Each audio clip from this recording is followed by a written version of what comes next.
Muy buenas noches, público.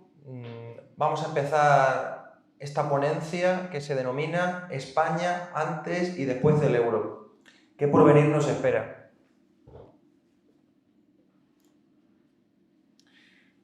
Como introducción, empezaremos diciendo que el euro fue incorporado en España en el año 1999 en la contabilidad de las empresas, de las grandes empresas principalmente, y de las administraciones estatales. Y como moneda de curso legal fue en el año 2002 cuando finalmente fue oficializada y sustituida la peseta en consecuencia.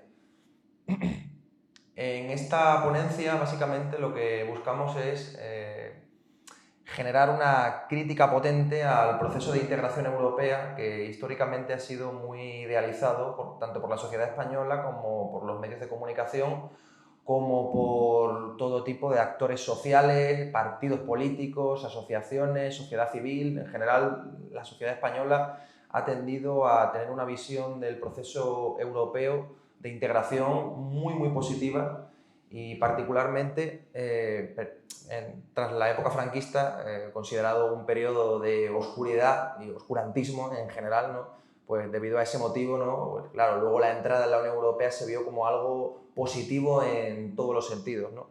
Pero con esta ponencia lo que yo busco, por lo menos, es intentar que tengamos una visión diferente y contrahegemónica a la que nos han solido imponer desde que, bueno, en mi caso desde que nací, porque yo nací en el año 1999 y los que nacieron pues, después de la transición pues, es lo que han mamado desde que son pequeños, y los que nacieron en la época franquista pues pudieron mamar otro tipo de concepción sobre la Unión Europea o sobre la Comunidad Económica Europea, como se denominaba en aquel entonces.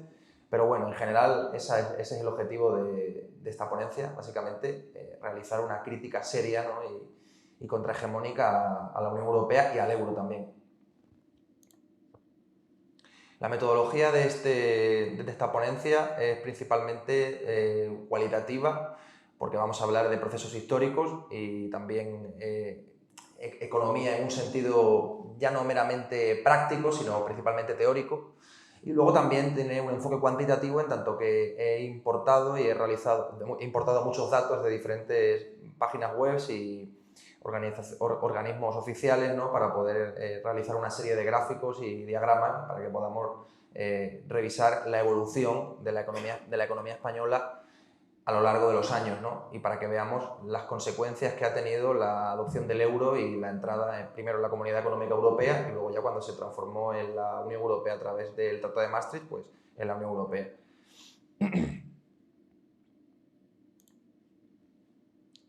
Bueno, los antecedentes a la introducción del euro y a la entrada de España en la Unión Europea, pues básicamente son varios, ¿no? Hay que comprender que en la época franquista, por ejemplo, en España teníamos una industria que tenía un nivel de desarrollo que, pese a que hoy día, claro, naturalmente tenemos una tecnología y una innovación mayor que en esa época, porque ya hemos competido con más países y ya hemos comprendido también ciertos procesos científico-técnicos que en ese momento no sabíamos, claro, pero la diferencia es que actualmente nuestra industria es muy limitada y en la mayoría de los casos o está totalmente privatizada o el Estado no tiene prácticamente participaciones, ¿no? Hay que comprender que desde que inició el régimen del 78, a partir de la ley Bayón, en la época de Suárez, se empezaron a privatizar infinidad de empresas e industrias españolas, ¿no? Que se consideraban o deficitarias o que tenían que hacer algún tipo de reestructuración de la plantilla o de su forma de producir o de su forma de concebir la propia industria, ¿no? Porque se consideraba que no eran rentables o que eran agujeros para las arcas del Estado. Esto, como digo, inició con el ministro de Industria Bayón en el primer gobierno de Adolfo Suárez, ya iniciada la democracia liberal y bueno, ya con la Constitución del 78 en vigor, ¿no? Entonces, bueno, ese proceso, ¿no? de desindustrialización precisamente precede a esa introducción de España en la Unión Europea, y también hay que comprenderlo en un sentido de que probablemente esa introducción de España en la Unión Europea también condicionó esa desindustrialización, en tanto que efectivamente había muchos competidores que no les interesaba una España industrial o con una relevancia en ese campo lo suficientemente fuerte como para hacerles una competencia que ellos consideraran nociva, ¿no? Hay que entender que en Europa hay varias potencias industriales. En esa época, concretamente, en los años 80, ¿no? Antes de que España entrase en la Unión Europea, pues lógicamente había países como Italia, Francia, Alemania e incluso Reino Unido también, que ya estaba en la Unión Europea desde hace unos cuantos años, porque Reino Unido se introdujo, si no me falla la memoria, en los años 70, ¿no? Porque durante bastante tiempo Francia intentó limitar la entrada, o impedir, mejor dicho, la entrada de Reino Unido, porque lógicamente lo entendía también como un competidor muy peligroso, ¿no? Entonces, mientras que algunos países sí aceptaban la entrada de Reino Unido, no era tanto así Francia, ¿no? Un país que, como sabéis, pues tuvo un papel en la construcción europea inicial enorme, ¿no? Y que luego fue al tiempo desplazado por Alemania, sobre todo a partir de la reunificación, porque claro, hay que entender que esa Europa de los 6, de la que luego hablaremos un poquito, porque tenemos que recorrer, aparte de lo que ha sucedido en España, también entender un poco cómo ha sido todo este proceso, ¿no? de evolución de la Unión, primero de la CECA y luego hasta alcanzar la Unión Europea, ¿no? Pero bueno, lo que sí podemos decir es que efectivamente esa necesidad de que los países europeos se dedicasen a ciertas cuestiones concretas y que no, por ejemplo, España, ¿no? Es nuestro caso, ¿no? Que hemos optado por tener una economía muy basada en el turismo, ¿no? Que es una actividad económica que, pese a que efectivamente sí reporta muchos beneficios, sí hay que entender que no es una actividad económica que, por ejemplo, fomente la innovación y el desarrollo, la revolución científico-técnica o la ciencia en su conjunto, ¿no? Porque al final, pues un hotel o la hostelería pues no necesitan tampoco los medios científico-técnicos más actuales, ¿no? Para poder seguir desarrollando sus actividades. Entonces, claro, cuando un país fomenta ese tipo de actividades y olvida muchas otras, al final lo que hace es, de algún modo, pues vender muy barata su soberanía, ¿no? Y en ese sentido yo considero que efectivamente España ha sido un país que probablemente por esa optimización europea y por que cada país se dedique a ciertas cuestiones en base a, en teoría, la competencia, pero en realidad probablemente para no dañar intereses concretos de ciertos países que tenían más poder, porque al final en las relaciones internacionales lo que importa es el poder. Y por eso en las relaciones internacionales hay sujetos y hay objetos, ¿no? Entonces España ha sido un país que, a partir de, sobre todo, su entrada en la Comunidad Económica Europea, pues se ha convertido en un objeto de las relaciones internacionales, ¿no? Y sin tener realmente una capacidad de decisión sobre ese tipo de cuestiones, ¿no? Como la política industrial, ¿no?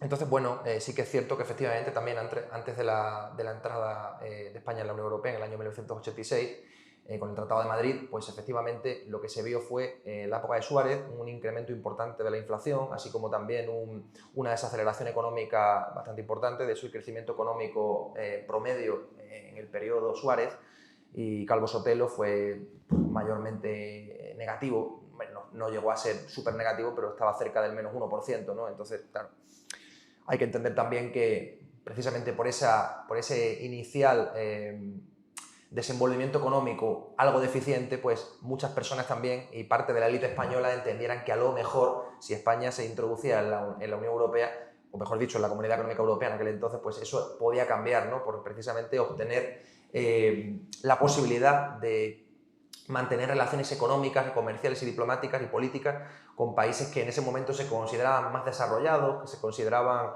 más avanzados, más democráticos, en fin. Nos podemos imaginar, ¿no? En la época de la transición, ¿no? La visión que tenían muchos españoles sobre Francia, Reino Unido, Alemania Occidental, Italia. Bueno, pues eran al final los modelos a seguir, ¿no? Entonces, en ese sentido, pues claro, ese europeísmo militante, ¿no? Que se defendía por parte de muchos partidos, ¿no? De la UCD, por supuesto, pero particularmente del PSOE, que fue quizá en esa época el partido más europeísta de todos, pues claro, lógicamente eso condicionó muchísimo la posterior entrada en la época de Felipe González, ¿no?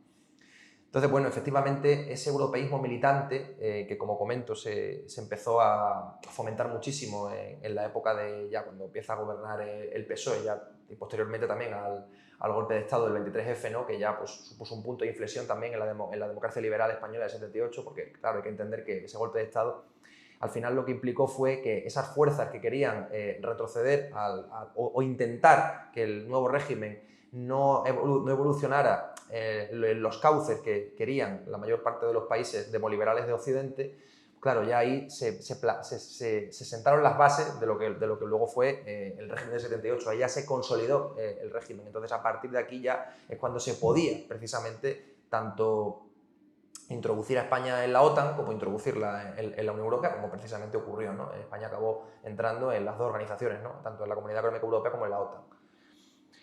Y luego ya, pues bueno, como sabemos, en la época de gobierno del Partido Popular, pues efectivamente, a partir del año 96, pues España ya inicia poquito a poco los preparativos, ¿no? para la entrada en la Unión Europea. Hay que comprender que en aquel entonces ya desde la Comunidad Económica Europea pues se planteó la idea del Tratado de Maastricht, después también después del Acta Única, que fue una consolidación mayor del Tratado de Roma, de mercado común, así como también de unión aduanera, porque tened en cuenta que después del Tratado de Roma ya se establece en la CECA, en la comunidad, aparte de la Comunidad Económica Europea, perdón, que antes fue la CECA, que luego hablaremos un poquito de ella y de su fundación, pues efectivamente ya se establece el arancel exterior común, que ya lo que al final implica es que los países que forman parte, en esa época, la Europa de los 6, ¿no?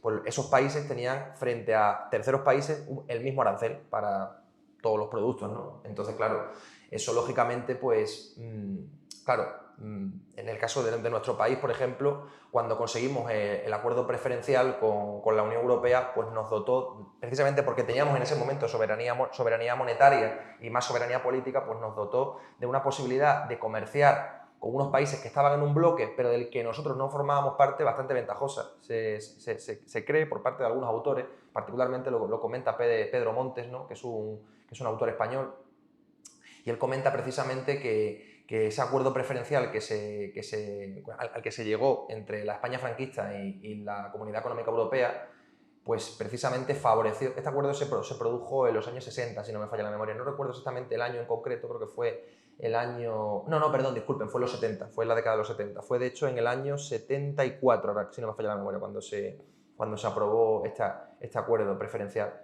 Y claro, pues en ese acuerdo España consiguió bastantes ventajas arancelarias y tanto los productos industriales como ciertos productos agrícolas tuvo la suerte España de conseguir mantener para sí una mayor protección, mientras que los países europeos se desprotegieron frente a los productos españoles, ¿no? Entonces, claro, a ese acuerdo se pudo llegar precisamente porque España no formaba parte de la Comunidad Económica Europea y no tenía que aceptar el arancel exterior común, ¿no? Entonces, claro, hay que comprender todo eso, ¿no? España en esa época era un tercero frente a los cuales, efectivamente, los países de la CE tenían que mantener un arancel común, pero España no tenía que mantener un arancel común frente a otros países, sino que decidía su propia política comercial, decidía con quién quería tener acuerdos de libre comercio y con quiénes no. Hoy día nosotros, por ejemplo, en España, como país no soberano, no podemos decidir con quién hacemos acuerdos de libre comercio y con quién no hacemos acuerdos de libre comercio. Eso se decide desde Bruselas y desde la Comisión Europea, básicamente, que es la que se encarga de determinar, particularmente los comisarios que se dediquen a este asunto del libre comercio, pues serán son esos mismos comisarios, o ese comisario en concreto, bueno, no me acuerdo, es que hay muchos comisarios, hay que entenderlo, no recuerdo exactamente si hay un comisario de competencia, no recuerdo si hay un comisario de comercio, seguramente sí, tendría que revisarlo también, pero claramente es la Comisión Europea y las instituciones europeas los que deciden efectivamente si se produce ese acuerdo de libre comercio con otro bloque, como el Mercosur, por ejemplo, o con un país como es China, por ejemplo, con el cual también tenemos ciertos acuerdos no firmados, no por España, sino por la Unión Europea, ¿no? Que se creó a posteriori. Entonces, bueno, por no enrollarme mucho más en este aspecto comercial, más técnico, pues simplemente diré que efectivamente en la época de Aznar se iniciaron los preparativos para que ya en el año 2002, en el cual seguía gobernando Aznar todavía, pues se pudiese incorporar el euro como la moneda oficial de España, ¿no? Y la moneda de curso legal. Bueno, a partir de este punto, habiendo ya más o menos repasado ciertos elementos, ¿no? Que precedieron a la entrada de España en la Comunidad Económica Europea, vamos a pasar a estudiar algunas variables macroeconómicas que dan fe de que esa incorporación no fue tan beneficiosa como se nos pinta para los españoles, ¿no? Y para España en general, ¿no? Como podemos... Un segundito, voy a mover aquí esto. Como podemos ver ahí, podemos ver el crecimiento anual del PIB español en porcentaje de 1961 a 2023 y la evolución del PIB de España medido en dólares a precios constantes de 2015. Claro, el segundo indicador pues sí demuestra que lógicamente nuestra economía ha crecido considerablemente de unos 200.000 millones de dólares en el año 1960 a casi 1,4 billones de dólares, lo cual es una evolución bastante positiva que se produjo una parte de la misma dentro de la Unión Europea, fuera de la Comunidad Económica Europea y otra a partir del año 1986 dentro de la Comunidad Económica Europea, ¿no? Y como podemos observar, el crecimiento económico en este sentido tampoco fue tan dispar, ¿no? El precedente a la Comunidad Económica Europea y la etapa posterior más o menos es similar. Habría que revisar datos que no tengo ahora mismo aquí, pero efectivamente en promedio sí que fue algo superior el del periodo previo, porque hay que entender que, por ejemplo, si vemos aquí tenéis los promedios, por ejemplo. El crecimiento anual del PIB español en porcentaje, vemos aquí, este es el anual, por ejemplo, en el año 1961 se creció a más del 10%, luego en el año 1963 se crece también a cerca del 10% y en 1962 también, luego ya se reduce un poquito el crecimiento y allá cifras cercanas al 5, ¿no? Y luego ya a partir de ahí, ya sobre todo a partir de la democracia liberal y los años 70, pues ya el crecimiento se reduce por debajo del 5% y solamente se alcanza en el año 1900, aquí lo veo, en 1987 se alcanzó esa cifra superior al 5%, bueno, cercana al 5%, y luego también en otro año de la década de los 90, como podéis ver aquí, este año justamente, ahí se ve. Entonces, bueno, efectivamente el crecimiento, pues sí que en porcentaje del PIB se ve que previamente a la incorporación de España a la Unión Europea, pues el país creció más que después. Claro, obviamente muchas personas pueden decir que esto no se debe solo a la entrada de España en la Comunidad Económica Europea, lo cual es cierto, evidentemente. El desarrollo de nuestra economía, pues naturalmente no iba a ser el mismo cuando teníamos un PIB de 200.000 millones de dólares que cuando tenemos un PIB de 1 billón de dólares. Claro, es comprensible, ¿no? Eso hasta ahí estamos todos de acuerdo. Pero sí demuestra que efectivamente, de alguna manera o de otra, la introducción de España en la Unión Europea en ningún caso sirvió ni siquiera para igualar o para mantener cifras de crecimiento sostenidos cercanas por lo menos al 4 o el 5%, que sería algo que, sabiendo cómo es nuestra economía, no sería impensable. O sea, España actualmente podría crecer a lo mejor al 3%, 4% o 5%, pero no es capaz de hacerlo y se encuentra estancada desde hace muchos años. Como podéis ver también en ese gráfico, a partir de la crisis del 2008, particularmente el crecimiento anual en porcentaje del PIB se reduce muchísimo, incluso en muchos años llega a ser negativo, ¿no? Como incluso el año del COVID. El año del COVID podéis ver que el decrecimiento es del 10%, superior al 10%, de hecho, cercano al 11 y pico probablemente, entonces 11 y pico por ciento. Entonces, claro, como podemos ver, la situación de la economía española post oficialización del euro como moneda de curso legal en España, pues se ha visto muy depauperada, ¿no? Y sobre todo lo que podemos notar es que la economía española está muy estancada. Si es que de hecho también se puede ver aquí.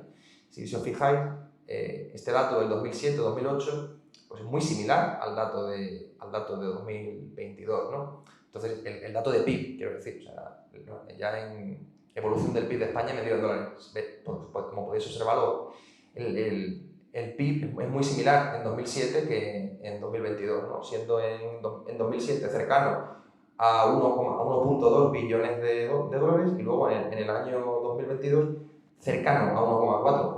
Un crecimiento reducidísimo, claro. Como podemos observar, nuestra economía está muy estancada. Claro. Aquí tenemos una evolución del promedio anual del IPC o de inflación desde 1962 a 2022. Este sí puedo decir que es el indicador que más ha mejorado probablemente si comparamos el periodo previo a la entrada de España en la Unión Europea y a la adopción del euro frente al periodo posterior. Claro, como podemos ver aquí, en los años 60, incluso en los años 70 también, llegamos, como decía, ¿no? En la época de Suárez particularmente, llegamos a tener variaciones promedio de la inflación elevadísimas, cercanas incluso al 25%, como podéis ver en este dato, por ejemplo, en el dato del año 1977, concretamente. Entonces, claro, sí es cierto que en ese sentido hemos mejorado bastante.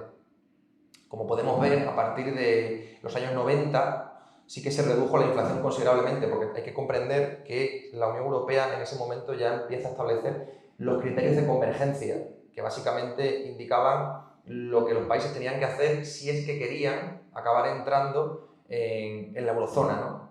Entonces, claro, como España tomó medidas para precisamente cumplir esas condiciones, ¿no? Que una de ellas particularmente era no tener una inflación superior al 1,5% con respecto a los países, a la media de los países menos inflacionarios, pues efectivamente sí llevó a cabo cierta política monetaria que contribuyó a que efectivamente se redujese la inflación. No obstante, sí hay que decir también que en los años 90 se produjeron también depreciaciones competitivas de nuestra moneda.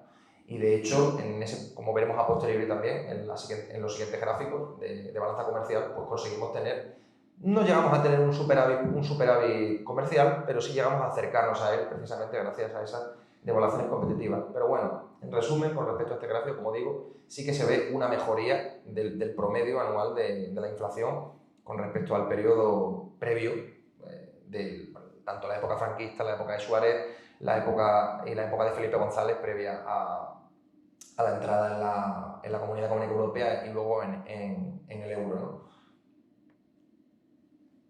Bueno, aquí tenemos también el índice de producción industrial, también como veis, bastante desolador las cifras. En los años 70 tenemos cifras cercanas al 5% o por lo menos al 3%. Entonces, claro, sí que es verdad que se ha reducido considerablemente, aunque es verdad que en los años 90 sí llegamos a superar esas cifras también. Pero claro, en esa época no teníamos el euro todavía, hay que comprenderlo. En esa época estábamos en la Comunidad Económica Europea, pero no en el euro. Entonces vemos aquí que efectivamente... Uy, perdón, se me ha ido aquí. Entonces, bueno, efectivamente el índice de producción industrial se ha reducido considerablemente también, llegando a tener, por ejemplo, en el año 2009 un promedio anual del menos 15%. Claro, si lo comparamos con la cifra más baja del periodo previo, ¿no? Del periodo posterior, el periodo anterior a la incorporación del euro, pues vemos que la cifra más baja es cercana al menos 5% en el año 1993. Entonces, claro, obviamente se ve que ha habido un gran deterioro de nuestra industria y de nuestra producción industrial en su conjunto, que se ha visto muy reflejada en infinidad de aspectos, ¿no? De hecho, hoy día el sector secundario genera muy poco empleo si se compara con el sector terciario el sector primario genera muy poco empleo porque efectivamente eso implica también cierto desarrollo de la economía. De hecho, hay que reconocer también que obviamente cuando una economía crece y se desarrolla, normalmente el sector terciario va a representar mucho más, tanto en porcentaje del PIB como, naturalmente, también en capacidad de contratación. Eso es innegable. Pero hay que comprender también que si no se mantiene una mínima capacidad industrial y, sobre todo, una industria suficientemente tecnificada, modernizada y competitiva, pues lógicamente al final nos convertimos en un país que no tiene la capacidad de seguir innovando y de seguir mejorando su proceso productivo. Y se ve precisamente en este índice, ¿no? Que se ha reducido enormemente en promedio. Bueno, aquí tenemos la evolución de la balanza comercial, tanto en términos absolutos, en miles de millones de euros, como en porcentaje del PIB. Como podemos observar, la balanza comercial española ha tendido desde los años 90, en términos absolutos, a ser deficitaria, no se puede negar. Pero como podemos observar, si os fijáis aquí, en ese pico que se ve de menos 100.000 millones de euros, que se produjo justamente en el año 2008, en el año 2007, pues efectivamente eso en buena medida se produjo porque nosotros no teníamos una moneda que pudiéramos modificar su tipo de cambio con otras monedas para poder competir en el mercado de divisas y, por supuesto, también para mejorar nuestra capacidad exportadora. Claro, cuando tú no puedes depreciar tu moneda porque, lógicamente, tienes una moneda que está controlada desde instituciones supranacionales como el Banco Central Europeo, del que hablaremos posteriormente, pues lógicamente tú no tienes la posibilidad de poder hacer esa depreciación competitiva y poder, de algún modo, superar ese déficit comercial tan acusado. Que sí que es verdad que luego, a posteriori, mejoró un poquito, como se puede ver en los años del 2010 para arriba, pero luego vemos otra caída muy acusada cuando llega el COVID, ¿no? en el año 2020. Entonces se ve que la economía española no está preparada para este tipo de envites, ¿no? Y que cuando hay cualquier tipo de desequilibrio muy grande o hay cualquier tipo de perturbación, no es capaz nuestra economía de comercialmente seguir manteniendo un equilibrio, ya ni hablemos de un superávit. Entonces, claro, yo desde mi punto de vista creo que si tuviésemos una moneda propia, tendríamos por lo menos la posibilidad, como se vio, por ejemplo, en las mejores cifras, ¿veis? Las de los años 90, se ven por aquí, esas cifras de aquí, desde el año 93 hasta el año 97, pues se ve que son inferiores a menos 20.000 millones. Tengas en cuenta también que lógicamente esas cifras son menores porque el PIB era más reducido que en el 2010 al 2020, tengas en cuenta, eso sí. Pero hay que decir que en ese momento se pudo reducir tanto ese déficit comercial precisamente porque teníamos esa soberanía monetaria y pudimos realizar dos depreciaciones competitivas. Y gracias a eso pues, se corrigió ese déficit comercial tan acusado en cuenta corriente. Luego aquí lo vemos en porcentaje del PIB y el panorama es bastante desolador, hay que decirlo, desde los años... El único año, si os fijáis aquí, que es superavitario, es el año 1960, que tuvimos un superávit cercano al 0,1%, más o menos, muy cercano al 0%, pero el resto de años todos fueron deficitarios. Pero si se observa, se podrá ver que particularmente a partir de la adopción del euro en el año 2002, esos déficits ya alcanzan cifras cercanas al 9%, 6, 7 u 8%. Entonces, claro, la recuperación que se vio luego, como digo, a partir del año 2010 estuvo ahí, es innegable la misma, pero duró muy poco tiempo y en cuanto volvió otra vez a haber otra perturbación, como digo, el COVID volvió otra vez a reducirse muchísimo la balanza comercial en porcentaje del PIB. En este caso, hablamos siempre de déficit, siempre estamos en negativo, en ningún caso estamos en un superávit, ¿no?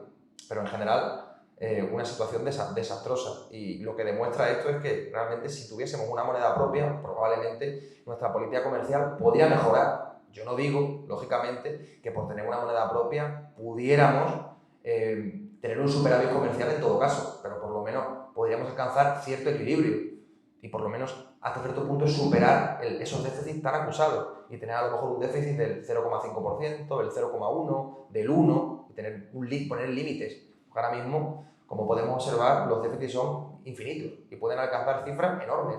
Un 10% del PIB español es muchísimo dinero. Muchísimo dinero. Hablamos de cientos de miles de millones de dólares. Entonces, o de euros, según cómo se mida, ¿no? Entonces, claro, es un tema que desde luego merece ser estudiado, pero que por algún motivo no se habla de ello, sorprendentemente.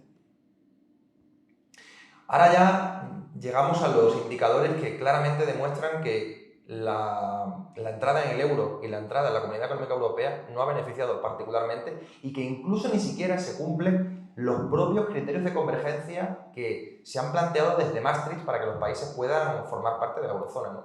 Se dice, ¿no?, en uno de los criterios de Maastricht que la deuda pública no debe exceder el 60% del PIB. Luego lo veremos, algo que la mayor parte de los países ni está capacitado para cumplir, ni quiere cumplir, ni puede cumplir. Como podemos observar, desde el año 1980 nuestra deuda ha crecido de ser prácticamente nada, o sea, de estar muy cercana al cero, como podéis ver en el gráfico de la izquierda, a ser cercana a 1,6 billones de euros. 1,6 billones de euros, eso es muchísimo dinero. Dinero que, por supuesto, hay que entender que no se tiene que pagar ya, porque a veces, claro, muchas veces se hace alarmismo con respecto a la deuda pública o la deuda privada o lo que sea. Las deudas al final son parte inherente, ¿no?, al sistema capitalista actual, precisamente por la elevada financiarización que sufrimos en la mayor parte de los países desarrollados. Países en los cuales las entidades financieras, como veremos a posteriori, manejan cantidades de activos financieros infinitas, enormes, que en la cabeza de muchas personas ni siquiera cabe tanto dinero, ni cabe tanto... ni caben esas magnitudes, no son capaces ni de leerlas algunas personas porque desconocen pues el trillón en inglés o el billón en español, ¿no? Entonces son cantidades que, pues, lógicamente, sorprenden, ¿no? Entonces, como podemos observar en estos indicadores, desde luego la situación es dantesca. En porcentaje del PIB la cosa es un poco más gráfica y más clara, evidentemente, porque es más justo, porque evidentemente en el autográfico en términos absolutos.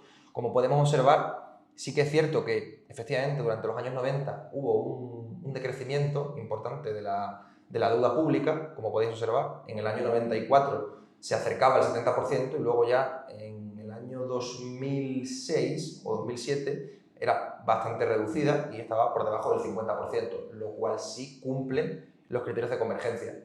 Claro, fijaos, ¿no? España ha cumplido los criterios de convergencia desde el año 2000 hasta el año 2006, más o menos. O sea, ha cumplido 6 años y luego de resto, pues siempre ha tenido una deuda pública por encima del 60% o incluso muy superior al 60%, ¿no? Como podemos ver, a partir del año 2012, la deuda pública española en porcentaje del PIB se acerca al 110%.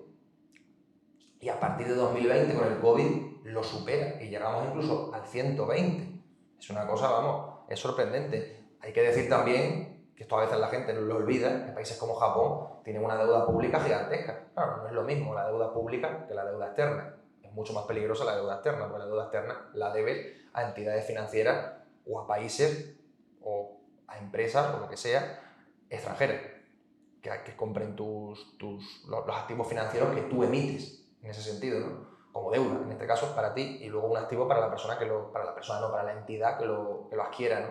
Entonces, en ese sentido, evidentemente la deuda pública no es tan peligrosa, puede crecer, pero sí hay una gran contradicción, desde luego, entre la lógica de los criterios de convergencia de no, es que la deuda pública no puede ser superior al 60%, pero vemos que países como España llevan teniendo una deuda pública superior al 60% durante décadas, durante más de una década. Entonces, claro, es un poco absurdo, la verdad. Pero bueno, esta es la lógica de la Unión Europea. Decir que hay que hacer cosas que luego realmente los países no son capaces de cumplir en sus ciclos económicos, ¿no?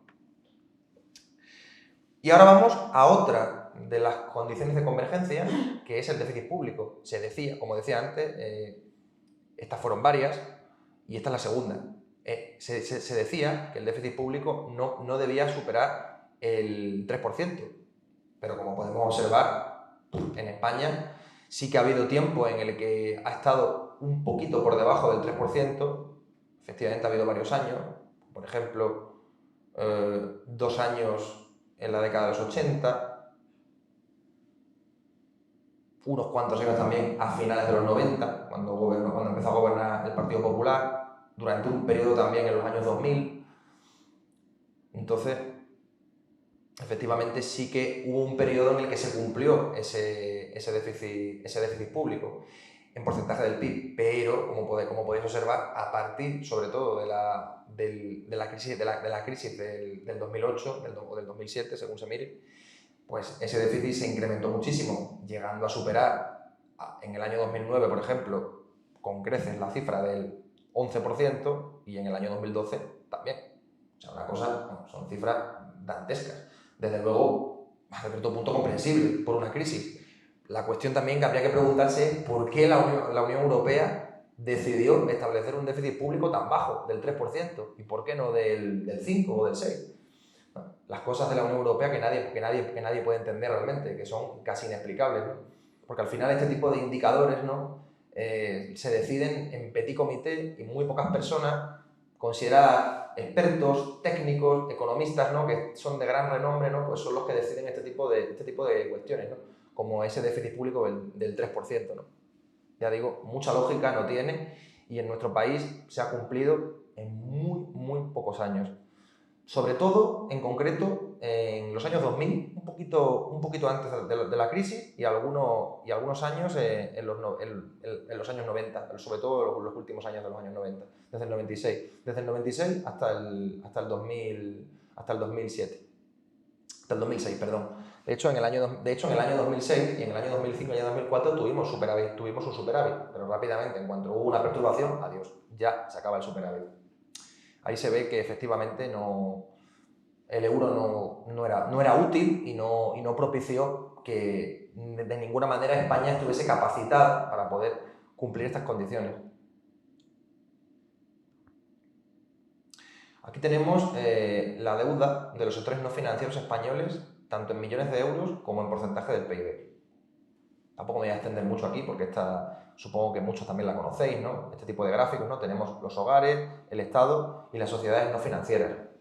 Luego veremos la deuda, bueno, no la deuda, sino los activos que tienen las sociedades financieras, para que nos hagamos una idea de cómo se financiariza la economía, ¿no? Y sobre todo a partir de la introducción del euro en nuestro país.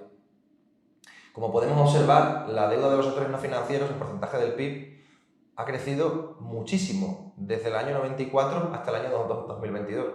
La deuda privada, como vemos, en este caso de los hogares y de las sociedades no financieras, alcanzó su pico un poquito antes no antes, sino justamente durante la época de la crisis, en el año 2008, 2009, 2010. En esa época superó con creces el 150% del PIB y de hecho llegó a ser incluso superior al 200%, la deuda privada. O sea, un descontrol absoluto.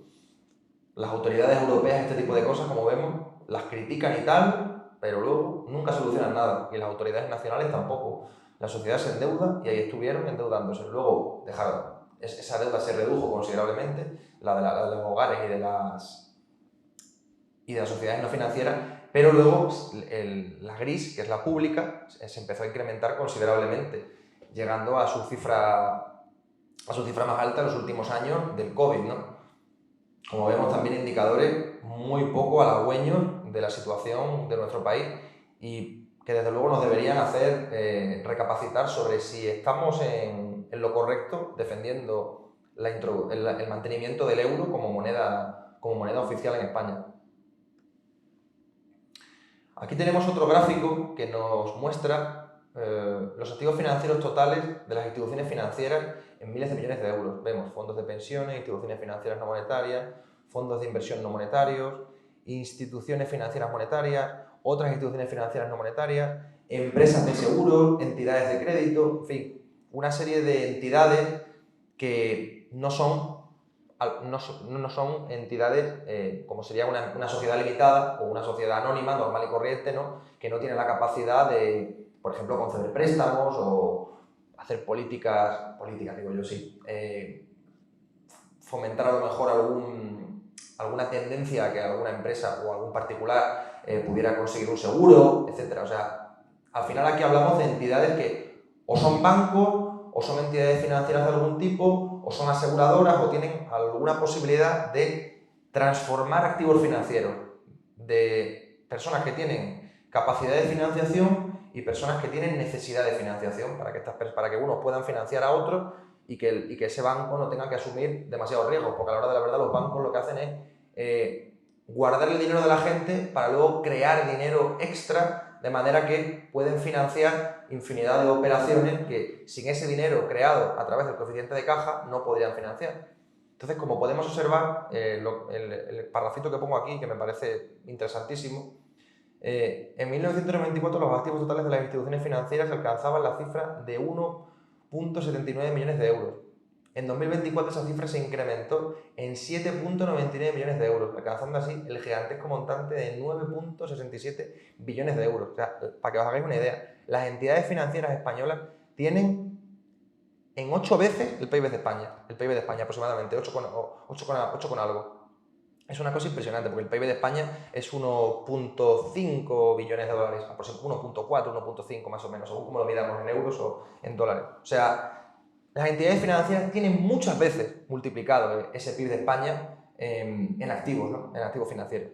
Así que, bueno, este incremento en los últimos 30 años ha sido del 475,77%, como decía, de 1,79 a 9,67 billones de euros. Una cosa también impresionante, lo que da cuenta de la enorme financiarización que se ha producido, particularmente a partir de la entrada en España en la CE, pero sobre todo también a partir de la adopción del euro. Y que nuestro país no tenga realmente soberanía monetaria y estemos controlados por el eurosistema, en primer lugar, y por el Banco Central Europeo y por el Sistema Europeo de Bancos Centrales en segundo. Bueno, no vamos a extendernos mucho más en estos gráficos porque no son tan interesantes y a la hora de la verdad tampoco son clave, pero bueno, también nos pueden dar una idea de que no se ha resuelto el problema, ¿no? El desempleo desde los años 70 no ha hecho más que subir y ha bajado también en algunos periodos concretos, particularmente en los años desde el 96 hasta el año 2007, ahí sí que se redujo considerablemente y luego de resto pues, generalmente ha aumentado, ha disminuido y ha vuelto a aumentar, o sea, no no se ha visto tampoco una evolución muy positiva desde el desempleo. En los años 90 se alcanzaron cifras superiores al 20% y en el año 2011 y 2012 también se superó incluso el 25%. Entonces, claro, esas son las cifras récord. Las cifras récord de desempleo son también post-euro. Pero hay que reconocer que efectivamente también antes de la adopción del euro también tuvimos tasas de desempleo muy altas. En este sentido, la adopción del euro y la introducción de España en la Unión Europea no ha conseguido resolver este problema. Un problema, como vemos, secular y que difícilmente se resolverá. Los salarios reales y la productividad. Bueno, esto es en un periodo más concreto, porque lo vamos a poner primero en el periodo previo a la entrada de España en la CE y luego en el posterior, y también el posterior a la adopción del euro, ¿no?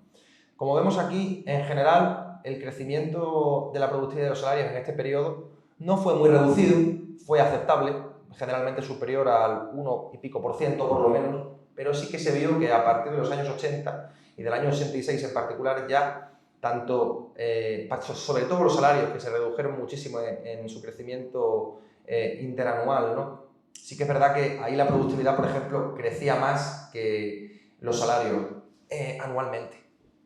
Y durante un periodo de tiempo muy concreto, los salarios crecieron más que la productividad, sobre todo, como vemos aquí, en los años de la década de los 70, ¿no? En esa década sí que es cierto que hasta el año 78 más o menos los salarios crecieron por encima de la productividad y a posteriori eso ha sido diferente, ¿no? Y la productividad ha crecido más que los salarios, ¿no? Pero sí que es cierto que se observa a partir de, sobre todo, la entrada de España en la CE, un gran estancamiento tanto de la productividad como de los salarios reales, ¿no? Del crecimiento de ambos indicadores, que lo veremos ahora precisamente en la siguiente diapositiva. Aquí vemos dos gráficos. El primero es de productividad versus costes laborales totales, que demuestran que en euros hora, por ejemplo, en euros hora, que es el indicador, que es la medición que yo he utilizado, vemos que la productividad por hora trabajada en euros hora se ha aumentado ligeramente desde unos 35 euros hora a casi 50, y se ve que está un poquito menos estancada que los salarios. Bueno, no, incorrecto. Los salarios están menos estancados que la productividad, perdón. Pero sí que se observa que, como podéis ver, son líneas bastante rectas, ¿no? Tanto una como otra. Entonces, claro, ahora que lo vemos en la otra, que es mejor porque está en números índices, es más porque partimos de un año base en el que ambos son 100 y luego va cambiando, ¿no? Como vemos, los salarios han crecido un poquito más que la productividad, de 100 a casi 180, no los salarios, perdón, el coste laboral total.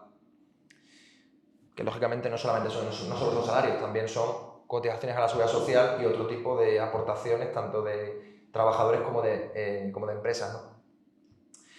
Entonces, pero sí que se observa efectivamente que tanto la productividad como el coste laboral está bastante estancada. El coste laboral no tanto, pero claro, hay que entender que el coste laboral se ha incrementado de 100 a casi 180 en 23 años, que es muchísimo tiempo. Claro, la productividad ha pasado de 100 a 138 más o menos aproximadamente. Entonces, claro, como podemos observar aquí, efectivamente está más estancada la productividad. Es cierto, sí, está más estancada la productividad, pero también los salarios están bastante estancados.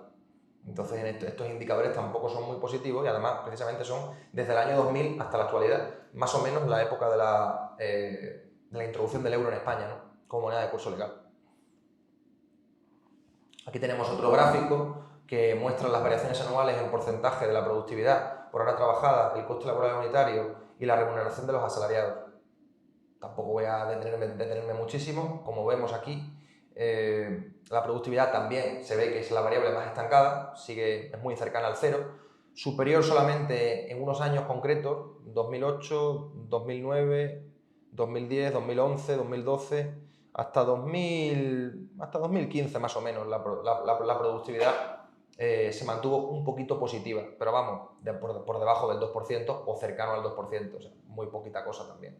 Y luego los salarios, pues sí que, el coste laboral unitario y la remuneración de los asalariados, pues sí que se ha visto que ha crecido ligeramente más, pero también ha habido periodos en los que ha bajado más, sobre todo en la crisis del 2008, efectivamente, tanto la remuneración de los asalariados y sobre todo el coste laboral unitario sí que se redujo considerablemente en esas variaciones anuales y sí que llegó a tener incluso cifras negativas, ¿no? La productividad se ha mantenido más o menos cercana al cero, lo que demuestra un gran estancamiento de este indicador. Bueno, ahora vamos a pasar a ciertas cuestiones relativas a la Unión Europea y a la CECA y a la CE que nos interesan. Voy a hablar de más cosas aparte de lo que está aquí, porque es muy interesante que lo tengamos en cuenta. Bueno, básicamente tened en cuenta que la CECA se fundó después de la Segunda Guerra Mundial, entendiéndose que, claro, si Francia y Alemania, como decía precisamente Robert Schuman en la Declaración Schuman, que ahora hablaremos de ello, dejaban de enfrentarse por motivos económicos o geopolíticos, no habría más guerras en Europa. Entonces, pues se optó en esa declaración porque hubiera un libre comercio del carbón y del acero, que eran precisamente dos de los productos clave que se producían en la cuenca del Ruhr, que era esa zona de Renania-Palatinado y de Alsacia y Lorena, particularmente en Francia, ¿no? Una zona muy conflictiva que siempre generó enfrentamientos entre, bueno, no siempre, pero al menos desde la unificación alemana en 1871, claro. La guerra franco-prusiana precisamente fue una guerra por Alsacia y Lorena, pero es que la Segunda Guerra Mundial, por lo menos en el caso de Alemania y Francia, también fue una guerra, sobre todo por ese territorio, ¿no? Entonces sí se veía que, por lo menos se entendía por parte de ciertos europeístas, de los que luego hablaremos, los llamados padres de Europa, que luego hablaremos de ellos, como digo, pues efectivamente se comprendió que que la mejor manera de evitar conflictos era generando una especie de comunidad económica europea, en este caso, Comunidad Europea del Carbón y del Acero en un inicio, ¿no? Entonces, claro, ¿qué ocurre? Claro, lo que muchas veces no se sabe es que esa declaración Schuman es muy posible que ni siquiera la escribiera Robert Schuman, que por cierto, Robert Schuman fue, para los que no lo sepáis, un colaboracionista en la Francia de Vichy y fue una persona que básicamente estuvo escondido en un convento durante la invasión de Francia y durante el periodo de la resistencia francesa. O sea, Robert Schuman no tuvo ningún tipo de contacto con la resistencia francesa, porque además hay que entender que él era de origen luxemburgués. Por lo tanto, era muy germanófilo en buena medida también. Era una persona que, por supuesto, sin ser nazi, no se le puede acusar de eso, era una persona de familia católica y tradicionalista, que, por cierto, otra cosa interesante, esta persona, pese a que hoy es súper idealizada, después de la Segunda Guerra Mundial en Francia, se planteó en la Tercera República catalogarlo como persona desleal, o ¿cómo era? Que estoy pensando un segundo. Sí, como indeseable o persona ¿cómo? No grata, sino es como, es algo así, es algo del estilo, pero pero bueno, sí, básicamente a Robert Schuman a pesar de que hoy día la Iglesia Católica lo quiere denominar hasta beatificarlo, porque ahora mismo es venerable, parece ser, pero fijaos que en los años 50, en los años 40, perdón, se planteó la posibilidad de que fuera indigno, esa es la palabra, indignidad nacional. Se le quería acusar de indignidad nacional. ¿Por qué? Pues por lo que os decía, por su colaboración con la Francia de Vichy y con el general Pétain, ¿no? Que el general Pétain fue el líder de la Francia de Vichy, ¿no? Que él fue precisamente uno de esos generales que no quería mantener la guerra con Alemania, ¿no? Al contrario que De Gaulle, que sí la quería mantener y que luego, de hecho, fue el líder de la resistencia francesa después de aquel discurso que dio en Londres, ¿no? Para la BBC. Entonces, bueno, pues sí que vemos aquí que esa declaración Schuman ya, aunque se pueda valorar positivamente alguna cuestión planteada en ella, como efectivamente ese interés por evitar guerra, sí que se ve que la persona que está detrás de ella es sospechosa y es una persona que nunca se nos dice nada malo de ella. Y otra cosa, es una persona que tampoco se tiene certeza de que escribiese la declaración Schuman, porque hay fuentes que indican que fue escrita por el secretario de Estado de Estados Unidos, que fue precisamente uno de los principales, a través de otros organismos, que financiaron el movimiento europeo internacional, que fue precisamente un think tank para la promoción de las ideas europeístas, ¿no? en toda Europa. Entonces, como vemos aquí, claro, todo esto es sospechoso, porque es una persona que tampoco era particularmente inteligente, Robert Schuman, una persona que era cobarde, una persona que no luchó la resistencia francesa, una persona que colaboró con la Francia de Vichy, pero nos lo intentan vender como una persona venerable, incluso desde el Vaticano, ¿no? Curioso, a mí me resulta curioso esta cuestión, por lo menos. Pero bueno, hablaremos de otros padres de Europa, como por ejemplo Jean Monnet, que fue la primera alta autoridad de la CECA, en este sentido, ¿no? Que sería como el cargo que hoy tiene los comisarios, ¿no? Digamos, el primer comisario, ¿no? De la Unión Europea, ¿no? Actualmente, ¿no? Bueno, sí, efectivamente, sí. La Comisión Europea hoy está presidida por Ursula von der Leyen. Pues efectivamente, esta persona, la presidenta de la Comisión Europea, que era esta persona, Ursula von der Leyen, pues Jean Monnet, este francés, pues él tenía el cargo de alta autoridad, que era el cargo predecesor en la CECA, para que nos podamos ubicar un poco, ¿no? La presidencia de la Comisión Europea, era la alta autoridad en aquel entonces. Pues esta persona, particularmente, tenía muchos vínculos con Estados Unidos. De hecho, su familia se dedicaba a la exportación de vino, en concreto a Estados Unidos, ¿no? Entonces, claro, pese a que Jean Monnet probablemente tenía mucha más valía, porque de hecho era una persona que incluso se llegó a casar en Moscú, desde luego era una persona que parece que tenía más valía y por supuesto también otra ideología diferente a la de Robert Schuman, ¿no? De hecho, se dice también que posiblemente Jean Monnet también estuviese detrás de la declaración Schuman y que simplemente lo utilizaron a él para que la dijera en el año 50, para que la pronunciara, pero que realmente no fue de su autoría.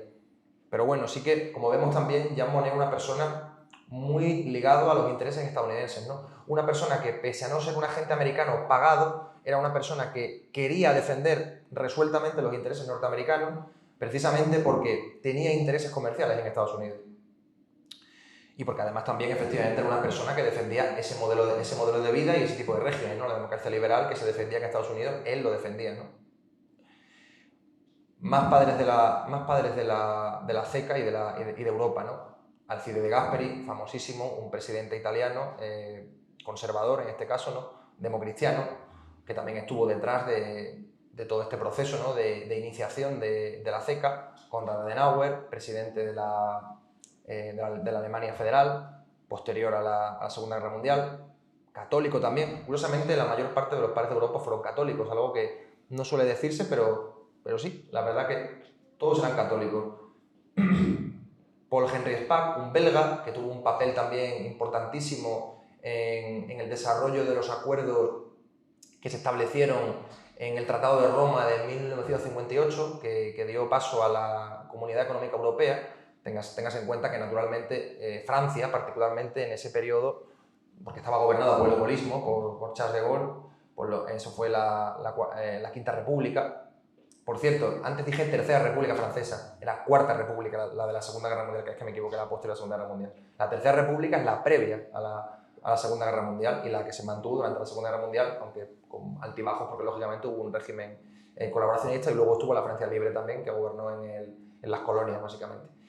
Entonces, efectivamente, como podemos observar, claro, este Paul Henri Spaak es una persona que también era un europeísta militante y luchó todo lo posible para que el poder de Francia en esas negociaciones fuera limitado hasta cierto punto. Entonces él trató de fomentar que esos acuerdos en infinidad de productos, ¿no? Porque obviamente se generaron muchas polémicas, porque además Francia también tenía sus colonias y quería que estuviesen también introducidas en esto de forma bastante preferencial, y claro, muchos países europeos no querían, porque entonces algunos productos se iban a beneficiar en precio a Francia y no les interesaba, ¿no? Entonces, claro, lógicamente hubo muchísima polémica con estos acuerdos, se tardó bastante en llevar a término, pero se consiguió. Y Paul Henri Spaak tuvo mucho que ver con esto, ¿no? Pues, como os digo, por su ideología absolutamente europeísta y convencida, ¿no? de que se tenía que llevar. Vale, pensaba que se había ido en la proyección.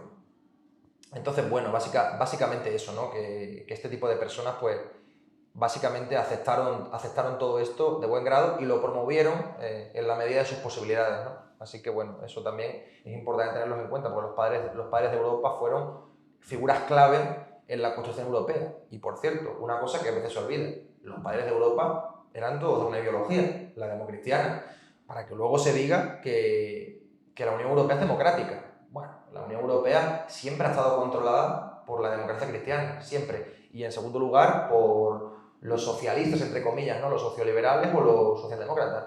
Pero vamos, el resto de fuerzas políticas, como se puede ver en el Parlamento Europeo actualmente, tienen un poder limitadísimo. Bueno, continuemos, por no extendernos mucho más.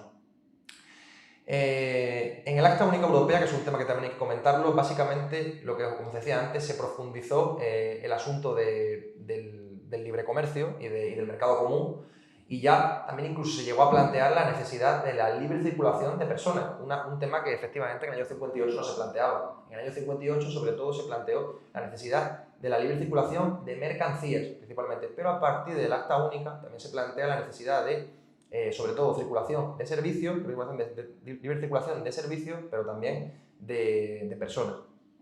Esto se produjo en el 87 y sirvió de base para el posterior Tratado de Maastricht del año 92, que se implantó en el año 93, que precisamente fue el que plantea estas condiciones de convergencia de las que luego hablaremos. Esto todo supuso un punto de inflexión en la integración europea y, de hecho, a partir de aquí es cuando la Comunidad Económica Europea pasa a llamarse Unión Europea. España justamente entró en la Unión Europea en el año 86, como os decía, por el Tratado de Madrid, un poquito antes de la aprobación del Tratado de Maastricht y del Acta Única Europea, ¿no? A partir del año 1993 también entran en vigor el Tratado de la Unión Europea y el Tratado de Funcionamiento de la Unión Europea, dos documentos de carácter administrativo, político también, y en parte también geopolítico, sobre todo el TUE, pero porque también se habla de la política exterior, por supuesto. Pero bueno, tanto uno como otro es un articulado muy largo, ¿no? Sobre todo el TFUE, que tiene más de 200 artículos, donde básicamente se explica de forma muy detenida ese funcionamiento de la Unión Europea y cómo funcionan las instituciones europeas, las cuales, por lo menos a mi juicio, tienen un carácter muy poco democrático y realmente no demuestran la voluntad popular en ningún sentido. A la hora de la verdad, el Parlamento Europeo actualmente tiene un poder irrisorio. El Consejo Europeo, que está presidido por los diferentes presidentes de los gobiernos de Europa, ¿no? Sigue teniendo un papel importante, aunque menos que antes, porque hay que entender que esta organización, el Consejo Europeo, en los años 70, 80, tenía una importancia mucho más elevada. Hoy día es más secundaria, aunque sigue teniendo mucha importancia, porque al final, básicamente todos los temas estratégicos los lleva el Consejo Europeo.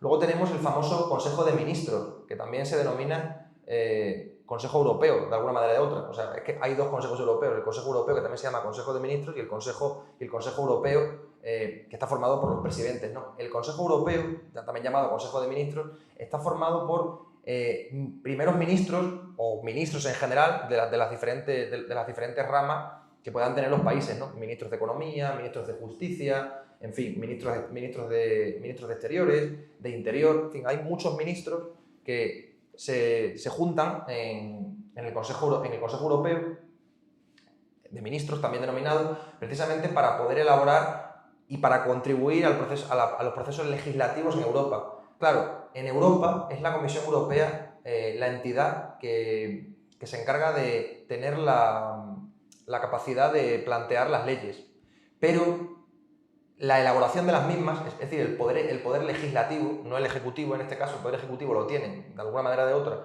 la Comisión Europea, porque tiene la iniciativa legislativa, pero luego es principalmente el Consejo Europeo o el Consejo de Ministros los que elaboran las leyes, porque son los ministros los que forman parte de este consejo, como el ECOFIN, por ejemplo, que trata temas económicos, precisamente lo que estamos tratando aquí en buena medida, temas económicos, y efectivamente de aquí es donde surge la mayoría de legislaciones que luego afectan a la mayor parte de los países europeos, en forma de reglamentos o directivas, o incluso indicaciones también para los países. Claro, ¿el Parlamento Europeo tiene un papel en el proceso legislativo en Europa, en la Unión Europea, perdón? Sí, lo tiene, por supuesto, y se ha incrementado con los años, pero esa es la única institución que de alguna manera o de otra pide participación popular a la hora de que se pueda contribuir al proceso legislativo. Claro, pero a la hora de la verdad, todavía hoy, incluso el Consejo Europeo, el Consejo de Ministros, sigue teniendo mayor importancia en en esa elaboración de las leyes europeas, ¿no? Entonces, como vemos, claro, los primeros ministros de algún modo son elegidos, sí, pero indirectamente, porque, vale, es cierto, esos primeros ministros los han votado las personas en sus países, claro, pero el problema es que esas personas, de alguna manera o de otra, no han sido elegidas para representar en ese consejo. Se les ha elegido a dedo y muchas veces, además, hay que entenderlo, tanto en la Comisión Europea como en el Consejo Europeo de Ministros, en esas dos instituciones europeas, cuidado, que se haga salido, no pasa nada. En esas dos instituciones europeas, efectivamente, la mayor parte de las personas que forman parte de ellas son personas que generalmente tienen una tendencia muy europeísta, muchísimo. Claro, no ocurre lo mismo en el Consejo Europeo, que está formado por los presidentes, porque en ese consejo sí que es verdad que se pueden defender un poquito más los intereses nacionales, precisamente porque están representados los presidentes. Pero de alguna manera o de otra, el Consejo Europeo no trata tantos temas y sobre todo no influye en los procesos legislativos que tanto nos afectan como sí lo hace el Consejo de Ministros, ¿no? Entonces, claro, eso es importante tenerlo muy en cuenta. Por cierto, dato interesante, no confundir los consejos europeos o el Consejo, también denominado, porque el Consejo sería el Consejo de Ministros y luego el Consejo Europeo es el otro, ¿no? El que os digo, ¿no? El de los presidentes.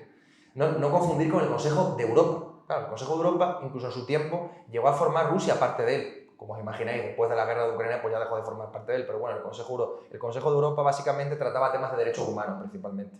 De hecho, en la Unión Europea tenemos el Tribunal Europeo de Derechos Humanos, que está en Luxemburgo, precisamente.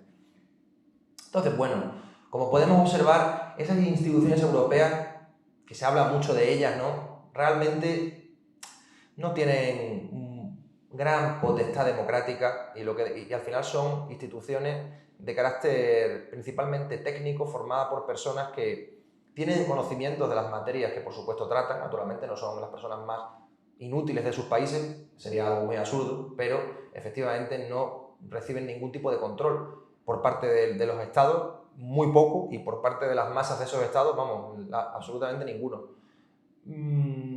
Otro asunto que también habría que tratar sería el asunto del Banco Central Europeo y su independencia. Claro, nosotros tenemos que comprender que la política monetaria en España está controlada por el Banco Central Europeo.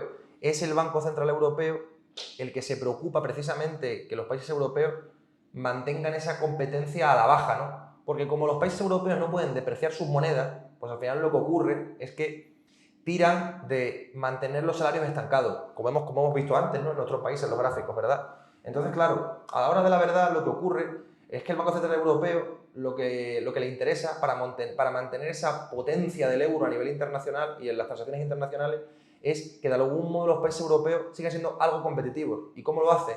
Como no se puede fomentar esas exportaciones y esa productividad también a través de las exportaciones, a través de esa demanda externa que voy a comprar los productos, si siendo más baratos porque se deprecia la moneda, pues tienen que tirar de reducir los salarios de los trabajadores o mantenerlos estancados durante muchísimo tiempo, ¿no? Países como Alemania, por ejemplo, que tienen un crecimiento económico bajísimo desde hace ya un montón de años. Básicamente, Alemania, por la gran ventaja que tiene, porque efectivamente era un país que tenía una moneda antes de la adopción del euro mucho más apreciada. Claro, a ellos, por ejemplo, el actual tipo de cambio del euro con respecto al dólar o otras monedas les beneficia. Entonces ellos sí tienen un superávit comercial. Y tened en cuenta que si no fuera por ese superávit comercial, que como luego veremos representa en algunos años hasta el 7% del PIB alemán, Alemania no podría crecer. O sea que imaginaos, imaginaos la posibilidad que tiene un país de crecer o de mantenerse medianamente si por lo menos tiene una posibilidad de poder exportar considerablemente, en detrimento de importar, que no es malo importar, pero efectivamente hay que intentar exportar más de lo que se importa, o por lo menos que haya un equilibrio, no importar muchísimo y exportar poquísimo, porque entonces tenemos un déficit enorme y eso contribuye a un estancamiento del PIB, ¿no? Bueno, simplemente aquí, ya lo que os decía antes, ¿no? Las condiciones de convergencia, como podemos observar, sobre todo en el gráfico de la derecha, que es del año 2023, aunque luego el otro tenéis del año 1992, si podéis ver, los países tienen cifras súper diferentes entre un caso y otro, ¿no? Ahí lo veis.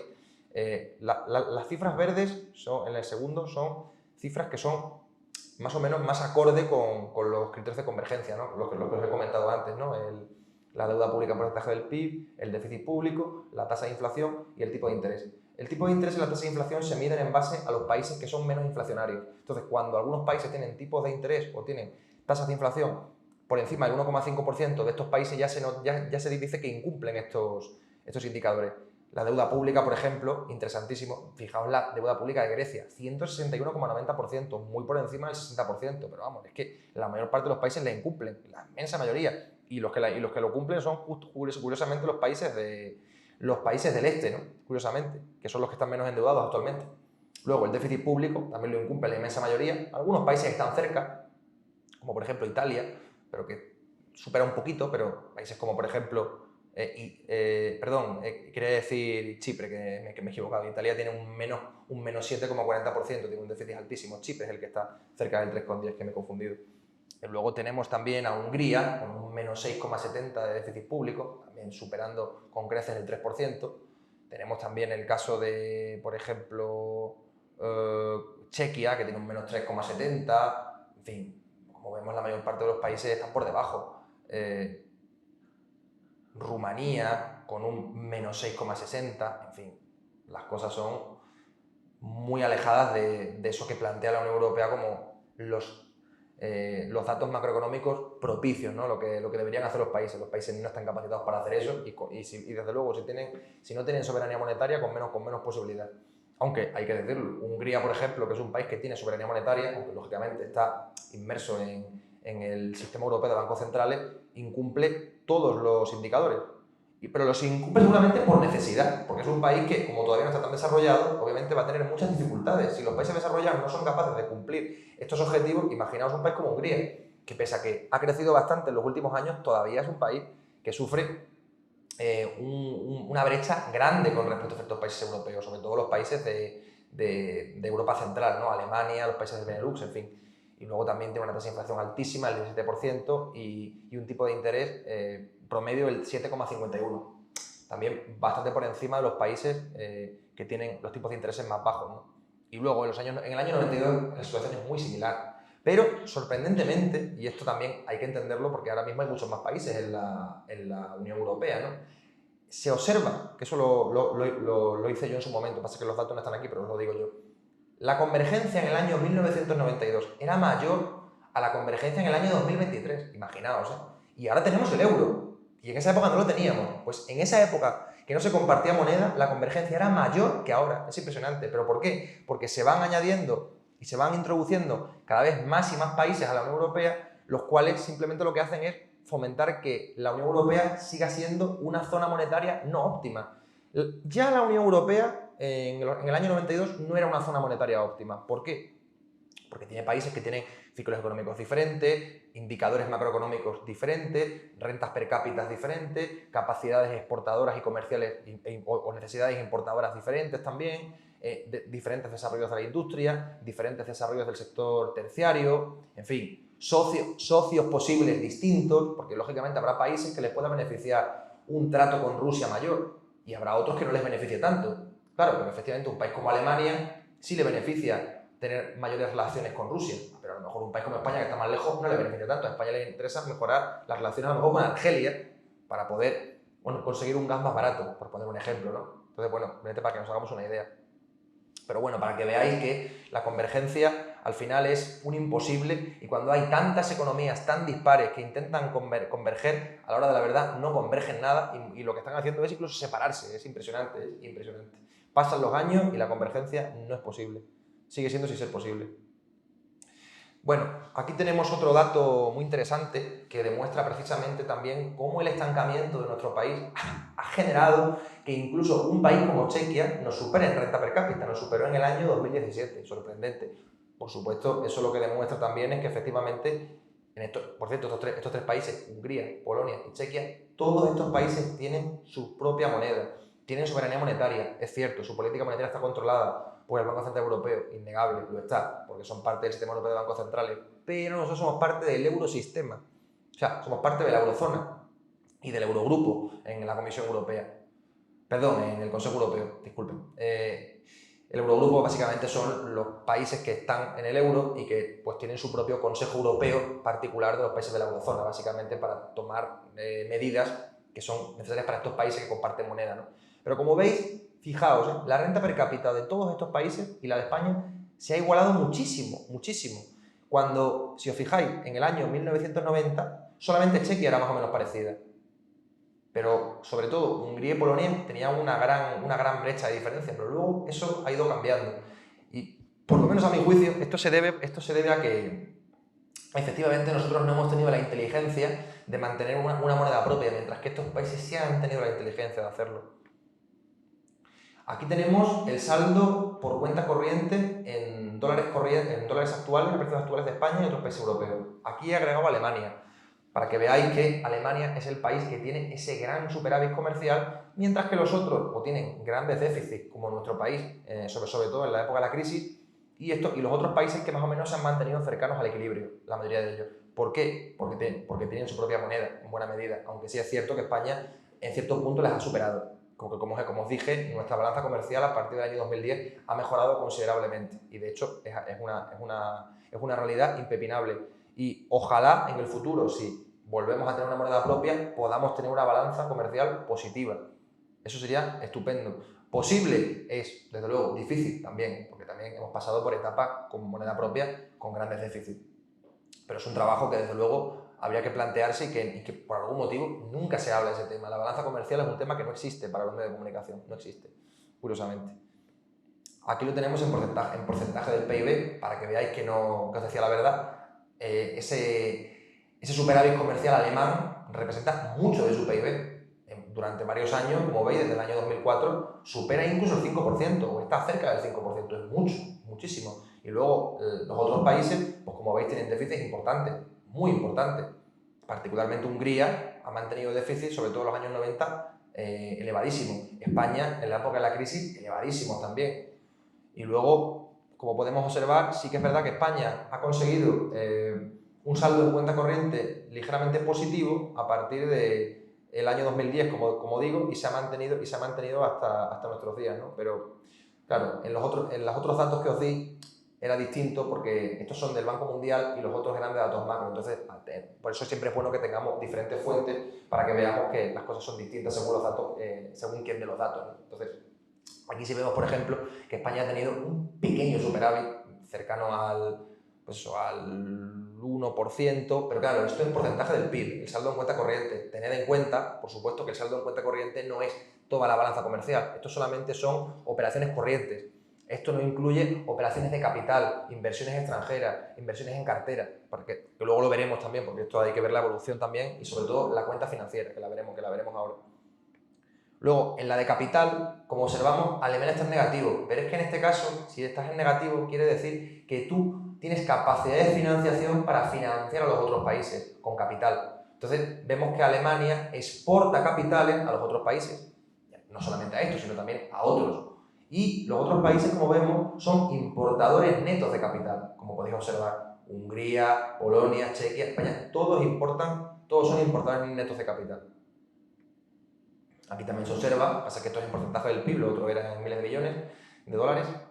Entonces, como vemos, ¿no? Aquí Alemania nuevamente, en porcentaje del PIB, esas exportaciones de capital que realiza son relativamente reducidas, no les supone mucho y encima también consiguen beneficiarse, porque cuando tú tienes la capacidad de invertir en otros países, de exportar más capital a otros países de lo que tú importas, cuando tú exportas más capital de lo que importas, tienes una ventaja competitiva en relación a los países que están sometidos a tu capital, digámoslo así. Bueno, y luego finalmente ya, aquí tenemos la cuenta financiera, que esta es la suma de los saldos previos, donde observamos en precios actuales que también Alemania mantiene un gran superávit, que es elevadísimo, superior incluso a 300.000 millones o 300 y pico mil millones de dólares, que es elevadísimo, mientras que países como España pues ni siquiera llegan a 50.000 millones de dólares, ¿no? Hay que entender que la economía alemana es más grande que la española, por supuesto, son muchas más personas, pero hay que decir también que como Alemania consigue esas cifras, también los otros países deberían conseguirlas. Lo que ocurre es que los otros países no pueden conseguirlas porque tienen monedas que están demasiado apreciadas para la divisa de equilibrio que ellos requerirían, que tendría que tener un tipo de cambio diferente con respecto al dólar, al yen, al yuan o lo que fuera, lógicamente tipos de cambio más bajos. naturalmente. Habría que reducir los tipos de cambio para que nuestra moneda valiese menos, pero que fuera más competitiva a nivel internacional, porque lógicamente un país como España no debe tener una moneda tan apreciada, porque como se observa, eso genera déficits comerciales gigantescos, pero que no se puede solucionar, porque como digo, no tenemos soberanía monetaria, entonces es irresoluble el problema. Y por eso no se habla del problema, porque como es irresoluble, no se habla de él. ¿Claro? Aquí lo tenemos el porcentaje del PIB, más o menos como antes. Nuevamente España vuelve a tener un pequeño, en la cuenta financiera, un pequeño superávit, muy reducido, como digo, cercano al 1%, 1 y pico por ciento, pero pequeñito, sobre todo a partir de los 2010, como os decía. Pero enormes déficits, sobre todo en la época de la crisis económica, no llegando al nivel de Hungría, pero cercano, o sea, casi muy cerca del 10% de déficit comercial en cuenta financiera, que como os digo es la suma de los dos saldos, el corriente y el de capital. Bueno, ya para terminar, por no aburriros mucho más, porque ya llevamos 1 hora y pico de ponencia, vamos a hablar simplemente de las cuestiones que podríamos hacer si es que queremos cambiar esta situación o queremos mantenerla, porque como sabéis, nuestro país tiene aproximadamente un 80%, 85% de población que es ultraeuropeísta o supereuropeísta. Por tanto, como vemos aquí, la opción continuista de mantenernos como estamos, tanto en la Unión Económica y Monetaria como en el eurosistema, que es lo que os decía, que es el sistema europeo de bancos centrales, pero enfocado en los países que están en la eurozona, ¿no? Pues eso sería, esa opción es la que acepta la élite española porque entiende que es la más propicia y la que va a generar mayores beneficios. Algo, desde luego, bastante debatible viendo las cifras que yo he dado, ¿no? Luego tenemos otra posibilidad que seguramente podrían defenderla en el futuro ciertas élites y una parte del pueblo también, que no quisieran una ruptura tan drástica con la Unión Europea, pero que sí quisieran a lo mejor renegociar ciertas cuestiones. Claro, en este caso, por ejemplo, se podría dar que se volviese a la divisa nacional, pero con tipos de cambio fijos con respecto al euro, para generar mayor seguridad y que los países europeos no quisieran dejar de comerciar con España, por ejemplo, por esa ventaja competitiva que España podría ganar de mantener una divisa con tipos de cambio más bajos, ¿no? Claro, en este caso, por ejemplo, también si hubiera una renegociación de la deuda, en este caso de la deuda externa principalmente, quiero decir, si hubiese una renegociación de la deuda externa, probablemente se haría a iniciativa de los acreedores, porque lógicamente España hay que entender que tiene mucha deuda, muy buena parte de su deuda externa está en manos de tenedores de deuda que son de países europeos y países de la Unión Europea, por supuesto. Francia, Alemania, en concreto, son los que tienen mayor cantidad de deuda española en las diferentes formas que tiene esa deuda de emitirse, ¿no?, como activo financiero. Entonces esta opción es una opción que yo, por ejemplo, sí que creo que no es la peor, es incluso preferible a la opción continuista, pero sí efectivamente sería una forma de mantenernos de algún modo supeditados a la Unión Europea también, porque si, por ejemplo, tenemos un sistema de tipos de cambio fijo con respecto al euro, al final nuestra moneda no va a variar mucho en valor. O sea, tendrá que tener, no quiero decir que tenga que tener un 1 a 1, o sea, no es una cuestión de que la moneda valga, no es que la peseta valiera 1 y el euro 1, no es eso tampoco, sino que a lo mejor se establece un 1 a 10, un 1 a 20, un 1 a 30, pero fijo, incambiable. Claro, eso no nos interesa. A nosotros lo que nos interesa es poder variar nuestro tipo de cambio en relación a otras divisas internacionales a nuestro gusto y según nuestras propias necesidades. Porque, por ejemplo, en España tenemos una demanda interna alta actualmente, por lo tanto tampoco nos interesa tener una moneda súper depreciada. Nos interesa depreciarla algo, pero no tanto, ligeramente. Yo pienso, a mi juicio al menos, que España debería tener una moneda incluso más depreciada que el yuan chino. Yo diría que lo suyo sería 1 a 20 o 1 a 30 con respecto al euro. Eso sería lo suyo. 1 a 20 podría ser lo más... 1 euro, 20 pesetas. Eso sería lo más propicio, porque claro, la que teníamos antes de 1 a 166,66, hombre, esa sí es cierto que es muy reducida, pero también se debió a una etapa muy concreta de los años 90, como os decía, de grandes depreciaciones competitivas que se produjeron en un periodo previo, en este caso, ¿no?, de que la balanza comercial era bastante negativa y se decidió mejorarla ligeramente, ¿no? Bueno, y ya para terminar, ¿no?, esta diapositiva, hay que decir también que podría haber otro tipo de opción, que sería probablemente la que defendemos desde Vanguardia Española, ¿no? Nosotros desde la Vanguardia Española defendemos una salida integral de la Unión Europea y del euro para edificar otro tipo de integración con los países del mundo iberófono o incluso con otros países europeos que también pudieran salir de la Unión Europea, porque claro, hay que entender que evidentemente España puede y debe salir sola de la Unión Europea, pero por supuesto hay que entender también que no sería negativo que otros países europeos también se animaran a salir. ¿Qué ocurre? ¿Qué ocurre? Que la mayor parte de las élites europeas y ciudadanos europeos tienen esa concepción de que salir de la Unión Europea es una derrota. Pero realmente no es así. ¿Pero por qué lo piensan? Porque al final formar parte de este club es formar parte de un club de los países desarrollados, de los países ricos, de los países democráticos, de los países selectos, como si fueran seleccionados por Dios, ¿no? Para estar desarrollados y para ser los más potentes, los más libres, en fin, todo lo bueno. Básicamente, formar parte de la Unión Europea para muchos ciudadanos y élites europeas es formar parte de lo bueno, de lo maravilloso, de lo que siempre tiene que estar ahí, ¿no? Entonces, por eso, esa permanencia lo ven como algo que va muy en consonancia con sus intereses y también con ese mantenimiento de prestigio. Claro, para mucha gente, si España saliese de la Unión Europea, perderíamos prestigio, nos convertiríamos en Argentina, nos convertiríamos en Venezuela, ya sabéis las cosas que se dicen, ¿no? Claro, pero luego lo que vemos es que hay muchos países que tienen soberanía monetaria que son éxitos. Japón no es un éxito espectacular porque es un país muy estancado, pero vamos, es un país que en muchos aspectos tiene mucho más margen de acción que España.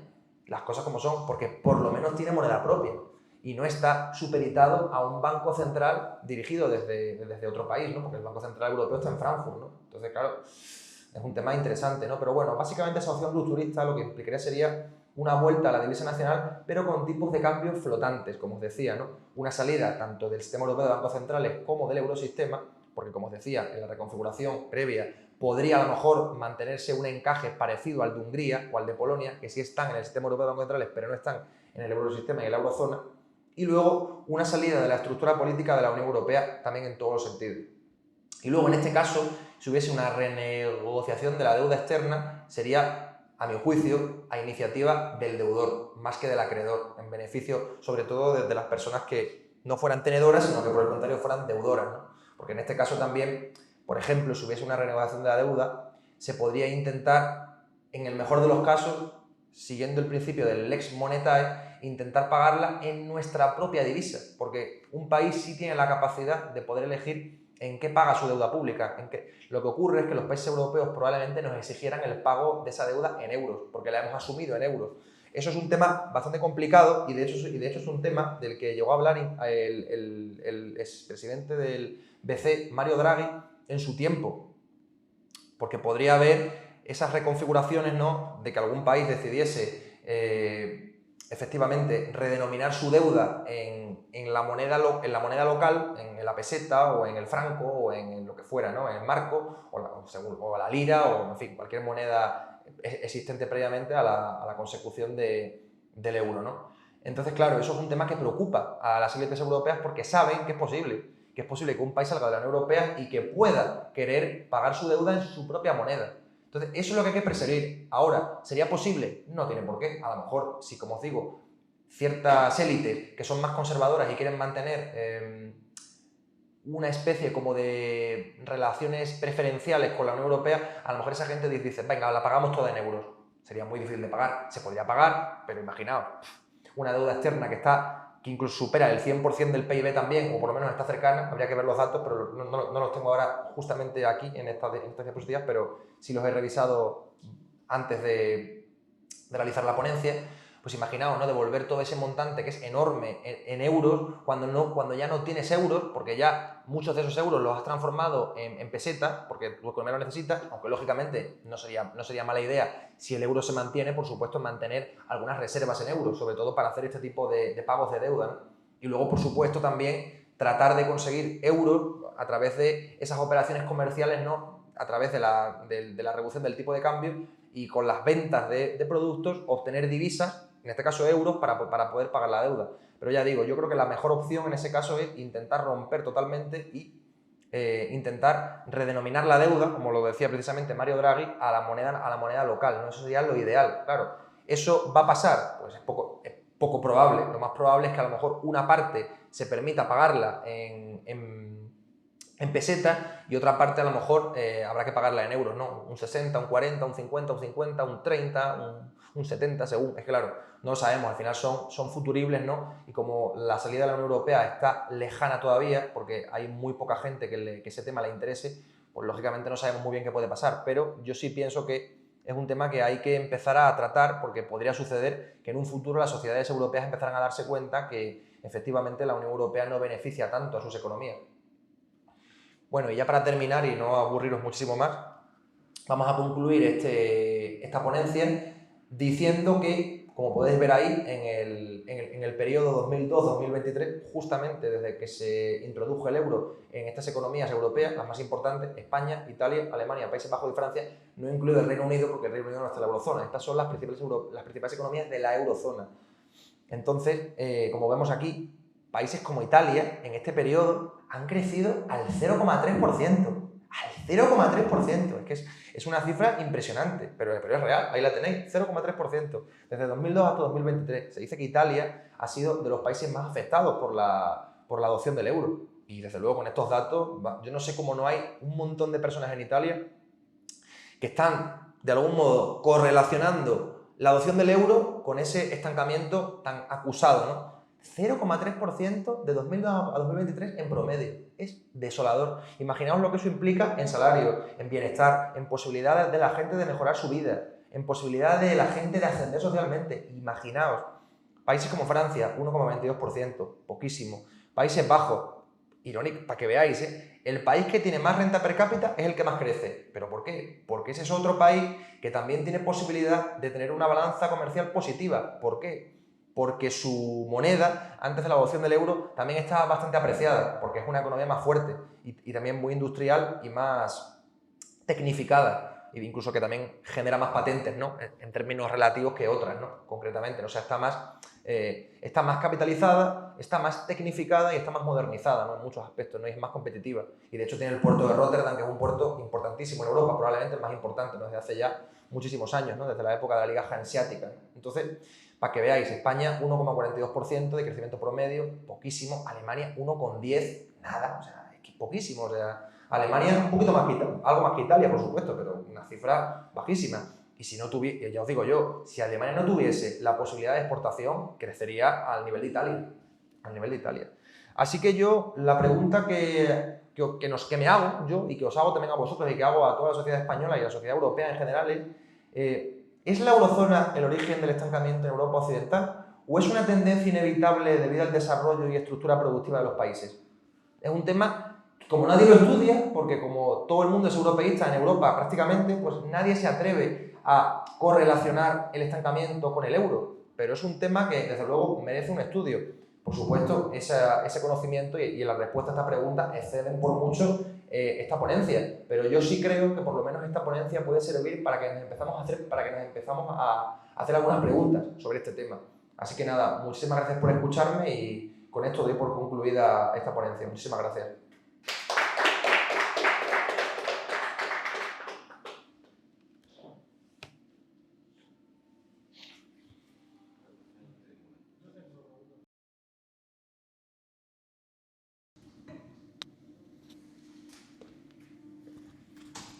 Nada, en primer lugar agradecerte por la conferencia, ha estado muy interesante el tema tratado, además se ha desvelado mucha información que la gente no conoce en general sobre las consecuencias que ha tenido la entrada de España en la zona euro.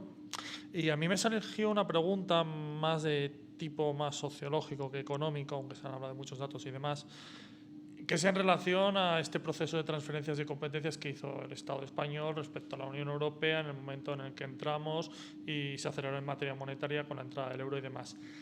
Si España, cuando entró en este proceso de transferencia de competencias, que es algo que nunca pasa en nuestra historia, que es algo, digamos, que para la población debía por lo menos resultarle extraño, que de pronto el Estado español ya no es dueño de su propia banca, no es dueño de su propia moneda, no es dueño de su propia política exterior, etcétera.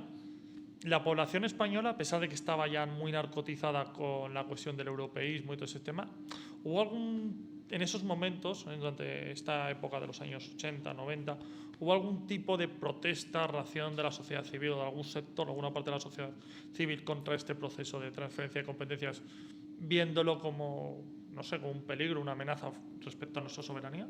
Pues mira, te cuento, Eduardo, a nivel de fuerzas políticas, yo diría que a lo sumo algunas fuerzas de carácter falangista o tercerposicionista o fascista, como se quiera denominar, y algunas fuerzas comunistas sí que pudieron a lo mejor hacer grandes críticas a la Unión Europea, pero como tampoco tenían el conocimiento seguramente económico para poder explicar todos estos temas, pues claro, frente a esos intelectuales orgánicos del sistema, lógicamente tenían muy poca, y aparte que no se les daba visibilidad, también te digo, o sea, no es una cuestión de apoyar a esa gente o estar en contra de esa gente, o que estuvieran equivocados o estuvieran acertados, es una cuestión de que tampoco se les dio ningún tipo de voz. Tú piensas, Eduardo, que en los años 80 prácticamente todo el mundo apoyaba la entrada de España en la Unión Europea, entonces sectores antieuropeístas hubo poquísimos. Y así, una persona sistémica, que yo te puedo decir que sí que se opuso, por lo menos, a esa posibilidad de un euro posterior, fue sobre todo Sánchez Dragó. Sánchez Dragó también se opuso incluso a la entrada de España en la Unión Europea, pero de forma más me apila, podríamos decir. O sea, la entrada en la Unión Europea más o menos la aceptaba, pero sí que era más reacio a la entrada en el euro, ¿no? Y de hecho es una cosa que ha venido criticando también históricamente, pero vamos, Sánchez Dragó al final es una persona que tampoco tiene muchos conocimientos de este tema, por lo tanto, tampoco sería un buen paladín para defendernos frente a esa pérdida, como dices, constante de soberanía, ¿no? Porque al final la Unión Europea, efectivamente, nos ha limitado infinidad de competencias, ¿no? No se ha hablado, por ejemplo, del Pacto de Estabilidad y Crecimiento, que nos limita muchísimo nuestras competencias fiscales, porque ya me parecía muchísimo, ya era mucho, porque ya era mucho tema, pero nosotros en España, sí, vale, no hemos perdido la soberanía fiscal, pero estamos en proceso de perderla. Si os fijáis, los criterios de convergencia, que hoy día están dentro del Pacto de Estabilidad y Crecimiento, invaden las competencias fiscales. ¿Por qué? Porque atacan al déficit, atacan a la deuda pública, no nos dejan ser y no nos dejan hacer. Que luego es verdad que los países incumplen y la Unión Europea, como todo el mundo incumple, pues oídos sordos, correcto. Pero hay como una tendencia a pensar que una tasa de endeudamiento, el 70% es mala. Pero si tenemos un 100 y pico, ¿es mala esa? Sí, pero es lo que tenemos. ¿Habrá forma de solucionarlo? Pues no lo sé, pero visto lo visto, poca, ¿eh? Porque sí, la deuda privada se redujo, como visteis en gráficos previos, pero la deuda pública, no sé más que comentar, ¿se reducirá? Supongo que sí, pero lentamente, muy lentamente. Ya os digo, Japón, por ejemplo, que es un país desarrollado, tiene una deuda pública del 200%, por ejemplo, o sea, imaginaos. Entonces, bueno, lo que te puedo decir, Eduardo, es que efectivamente en esa época había muy pocos sectores antieuropeístas. Vamos, es que te diría que antieuropeístas nadie. A lo mejor euroescépticos, algunos, como te decía, los comunistas, algunos falangistas y ahí intelectualistas Sánchez Dragó. Muy poco más, macho, muy poco más. Esa era la realidad mediática. Bueno, y seguramente los que sois más mayores lo recordaréis. No sé qué edad tienes tú, Eduardo, pero los que son más mayores lo recordarán. ¿No os acordáis de esos debates que se hicieron en 2004 por la Constitución Europea? Que todo el mundo decía que eso era maravilloso, que era el progreso, que era el avance. Nadie, si os fijáis, nunca sacaban a las personas que dijeran que la Constitución Europea era negativa. Eso en otros países pasó, ¿eh? En Países Bajos había gente que decía que eso estaba mal, y en Francia también. En España no sacaron a nadie que lo criticara. En los platos, impresionante. De hecho, en Francia y en Países Bajos se votó en contra de la Constitución Europea. Lo que pasa es que luego mucho del articulado de la Constitución Europea se introdujo en el Tratado de Lisboa en el año 2009. Tengas en cuenta. Cuéntame, Lorenzo. Sí, a ver, de hecho, yo me acuerdo cuando se adoptó el euro ya de manera definitiva en España, en el 2002. A ver, yo recuerdo, no sé si vosotros os acordaréis, que, a ver, yo estaba en la ESO, estaba en primero de la ESO, y resulta que en 2002, primero, durante todo el 2001, no sé si os acordaréis de estos cortos en stop motion, de plastilina, de los García, de que te decían todo lo bueno que era el euro, que podías viajar por toda Europa sin cambiar de moneda, etcétera, etcétera, ¿no? Y bueno, ya en 2002, el 1 de enero, ya se podía pagar en euros. Están conviviendo el euro y la peseta. Pero ya llegado hasta el 28 de febrero de ese año. Bueno, pues lo que ocurrió el 28 de febrero fue que el Lorenzo de aquel entonces, un chavalito de primero de la ESO, al cual su padre le da 20 duros, le da 100 pesetas para comprarse una lata de Coca-Cola. Pues resulta que pasó esa lata de Coca-Cola de valer, es decir, 60 céntimos de euro, 100 pesetas, a valer 1 euro, es decir, 166 pesetas. O sea, y esto no solo con esto, sino con el resto de bienes de primera necesidad. O sea, y de hecho el salario se ha ido manteniendo, o sea, se mantuvo. Sí, lo habéis visto en los datos. La verdad.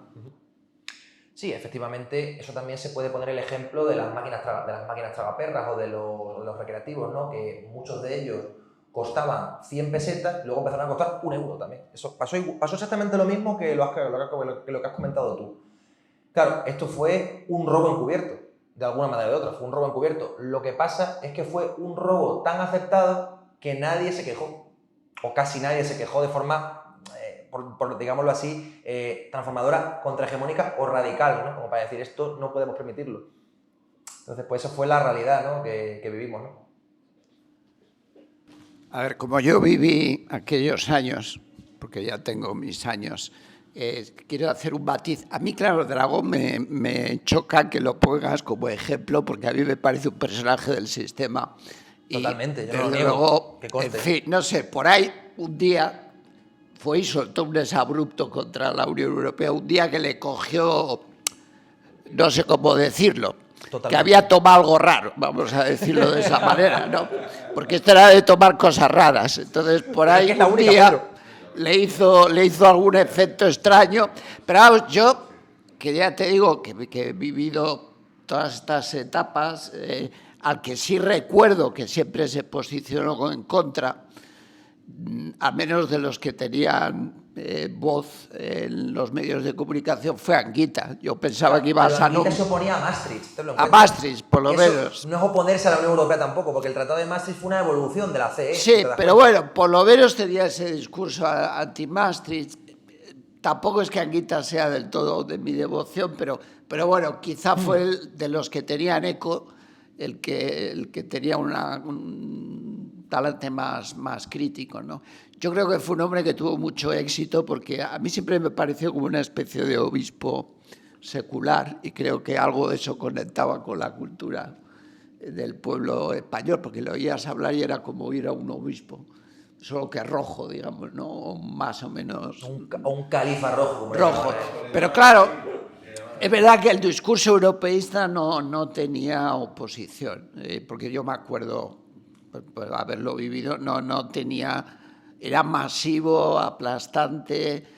Yo creo que conectaba además con una intelectualidad española que tenía la idea esta de Ortega, de España es el problema, Europa es la solución. Sí, la España y entonces todos corríamos saliendo de la pobreza, porque España era un país pobre. Realmente es que yo me acuerdo, siendo niño, claro, yo fui un niño de los años 60, y yo me acuerdo de cómo eran las ciudades españolas en los años 60.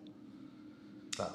Cómo eran, y cómo era moverse en tren o moverse en coche de Zaragoza a Madrid, que era una carretera que ibas en fila india, porque no era ni había autovía, es decir, cómo era aquella España. Entonces, claro, la gente salía corriendo hacia Europa porque aquellos eran los países ricos que prometían realmente la gran transformación. Luego, pues las cosas...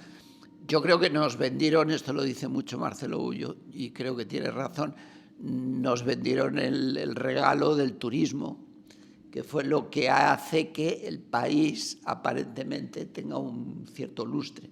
Claro, pero claro, vendidos a las lentejas del turismo, ¿no? Pero si te fijas, Pedro, por ejemplo, cuando hay una perturbación, el turismo se va a pique. Porque No, el COVID, sí, por sí, ejemplo, claro, lo sabes perfectamente, es obvio, pero para que lo vean los espectadores también. Sí. Claro, el turismo es una actividad económica que no debemos renunciar a ella, estaría bueno, Dios me libre de decir semejante cosa, el turismo nos da... No, nos morimos de hambre, si desaparece Totalmente, el turismo, claro, nos morimos de hambre. es lo que tú dices. Pero claro, pero hay que diversificar un poco. O sea, no solo podemos depender... Claro, si nuestro PIB depende del turismo en un 14%, claro, es que como pase cualquier cosa, como lo del COVID, ¿no? De que la gente deje de viajar porque los aviones ya está complicado cogerlos y tal, y hay muchas medidas sanitarias, pues se va a pique la economía. Bueno, yo lo digo también por casos peores, porque, por ejemplo, países como Colombia, países como Cuba, países como México, que también viven mucho del turismo, el COVID les dejó reventados, o sea, incluso peor que a España, o del estilo. Tuvieron tasas de crecimiento del 10%, del 8%, del 7%. Ese año 2020, por cierto, doy un dato que poca gente sabrá, poquísimos países del mundo crecieron ese año. ¿Sabes cuáles fueron los dos únicos países que crecieron ese año? China y Vietnam. Fijaos cómo son las cosas, ¿eh? China y Vietnam. China creció, me parece que incluso al 2, ¿eh? Llegó a crecer al 2, o sea, o al 1 y pico por lo menos. Y Vietnam creo que creció al 0,9 o al 1. Cuando la mayor parte de los países decreció, y algunos muchísimo. Países como Reino Unido o España, como digo, superaron el 10 o se acercaron al 10, ¿no? Por ciento. Entonces, vemos que hasta las economías desarrolladas muchas veces no están preparadas para asumir esas perturbaciones, ¿no? Pero bueno, obviamente esa perturbación no nos hubiera afectado con o sin euro. También tengámoslo en cuenta, no seamos tampoco ingenuos, porque evidentemente una perturbación de ese estilo ya lo que habla mal, no habla mal tanto del euro, sino habla mal de nuestra estructura económica, que no estamos preparados para ese tipo de envites, ¿no? Claro, países como Alemania o Estados Unidos decrecieron al 2 y pico %. Una preparación mayor. ¿Pero por qué? Más tecnificados, más capitalizados, más industrias, más patentes, más revolución científico-técnica, más modernización. Pues esos envites los encajan mejor el golpe. O China también, que creció incluso, una economía que está en gran expansión, evidentemente, hay que decirlo, todavía crece incluso al 5%. Al 6% ya le cuesta, pero todavía está por ahí, o sea que tiene más ventajas. Obviamente nosotros no estamos ahí, pero si tuviésemos una economía más solvente, podríamos haber encajado ese envite mucho mejor. ¿Alguna cosa más? Venga, Jaime, cuéntame. Sí, yo quería preguntar si era realmente necesaria la entrada de España en la OTAN en 1983 y luego en la Comunidad Económica Europea en 1985, luego Unión Europea en 1993, para la desindustrialización y posterior subordinación de España bajo el poder de Estados Unidos, en términos de Marcelo Gullo en su libro Insubordinación Fundante, y la adopción del euro como moneda de curso legal. Lo digo porque es bastante notable el hecho de que algunos países que se encuentran dentro del suelo europeo muy industrializados, como Suiza y Noruega, no hayan entrado en la Unión Europea de jure, y que otros muy industrializados como Reino Unido, Dinamarca, Suecia y Chequia, Polonia, sí que están dentro de la Unión Europea, no han adoptado el euro. En el caso de Reino Unido ha estado y ya se salió en 2020, pero nunca adoptó el euro. Porque quizá lo más interesante sería entonces salir de la Unión Europea e industrializarse y solo entonces regresar a establecer una moneda propia, es decir, realizar el proceso inverso. Y en este caso, ¿cuáles serían los pasos a dar por parte de España? Es muy difícil esta pregunta, esta respuesta. ¿Cuáles serían los pasos a dar por parte de España para salir del euro y lograr una unión monetaria con los países de la iberofonía? Claro, yo lo que te diría aquí es que particularmente ahora mismo no interesa tanto una unión monetaria con los países de Iberoamérica porque somos países que tenemos la lejanía geográfica innegable, así como también niveles de desarrollo muy distintos. Entonces, una unión monetaria con los países de Iberoamérica sería preferible cuando los países de Iberoamérica la tengan entre ellos y ya tengan una armonización mayor, tengan ciclos económicos más parecidos, tengan niveles de renta más parecidos entre ellos. Ahí ya España sí podría plantearse esa posibilidad. De momento, yo creo que lo más prudente, si es que queremos seguir avanzando en la iberofonía, como decimos desde Vanguardia Española, sería precisamente tratar de establecer una zona de libre comercio entre España, Portugal, o entre España y Portugal incluso una unión aduanera, un mercado común, incluso una unión monetaria, porque con Portugal sí que podemos establecer esa unión monetaria sin ningún tipo de problema. Eso sería, de hecho, lo idóneo, una unión monetaria solo entre España y Portugal. Eso es lo que yo particularmente defiendo, en mi opinión personal. Pero con los países de Sudamérica, pues efectivamente defender a lo sumo una zona de libre comercio y poco más. Al principio, luego después pues ir avanzando y a lo mejor establecer una unión aduanera, es decir, aranceles frente a terceros, podría ser, pero poco a poco. Y luego ya a posteriori pues incluso libre circulación de servicios, de capitales. Por cierto, no lo dije antes, en el Acta Única también se planteaba la necesidad de la libre circulación de capitales, lo que luego se comentaba Alemania y tal, que financiaba con sus capitales a los otros países, ¿no? Esto lo ha facilitado precisamente también esa Acta Única y esa reforma de los tratados, ¿no?, europeos. Entonces, Jaime, la pregunta es muy compleja, lo que tú indicas, ¿no? ¿Cómo industrializarse? Hombre, industrializarse primero requiere tecnificación, innovación. Y España es un país que ni invierte en ciencia ni invierte en innovación. ¿Cómo nos vamos a industrializar si no invertimos en eso? Malo. Tenemos que invertir más en cuestiones militares en cuestiones de innovación, en cuestiones de ciencia. ¿Por qué? Porque muchas veces el ejército necesita de tecnología que luego se pueden utilizar en la sociedad civil. Entonces, si el ejército, que es muy necesario modernizarlo, porque en España efectivamente tenemos un ejército que a veces sorprende cómo se dedican a corretear por el campo y apenas utilizan armas, lo cual es un poco lamentable, pero bueno, mucha gente progre en España, ya sabemos en qué país vivimos, dirán que eso es maravilloso, porque cómo van a usar armas, por Dios, es que son fascistas, ¿no? Obviamente los militares tienen que saber usar armas en cualquier caso. Eso es de lógica. Entonces, la medida clave creo que sería incrementar el presupuesto en defensa al 2% del PIB o incluso al 2,5%, incrementar el presupuesto en innovación y desarrollo y ciencia incluso al 3%, diría. O sea, porque es que eso es que se puede quitar de otras partidas para llevarlo ahí, porque es que eso es lo que propicia el desarrollo de los países. Ahí es donde está la clave, en la capitalización y la modernización. Si no tenemos capitales potentes y modernizados, no podremos competir con los capitales de otros países. Es imposible, es que es imposible. Nunca se podrá competir totalmente con Países Bajos, pese a que tenemos una economía más grande que ellos y más poblada, si no tenemos el mismo nivel de tecnificación que ellos. Y no tenemos puertos tan potentes como el puerto de Rotterdam, por ejemplo. Y eso se consigue cuando eres el creador de las patentes, cuando no importas las patentes, sino que las exportas cobrando o te las quedas para ti, que también es una posibilidad, aunque lógicamente esa no es la mejor, porque existe el espionaje industrial, por tanto una patente hoy día, guardársela para siempre es más complicado, pero bueno, cuando las creas tú, eso es un avance para tu país. Ahora mismo España, por ejemplo, es productor de patentes, por supuesto, pero en comparación con otros países, pues muy limitado, la verdad, muy limitado. Y eso es porque nosotros somos un país que nos preocupamos por el fútbol, por las artes, por el turismo, por cosas que son muy interesantes, pero que en ningún caso propician la modernización del país. Entonces, es importantísimo que fomentemos mayor inversión en esas actividades económicas.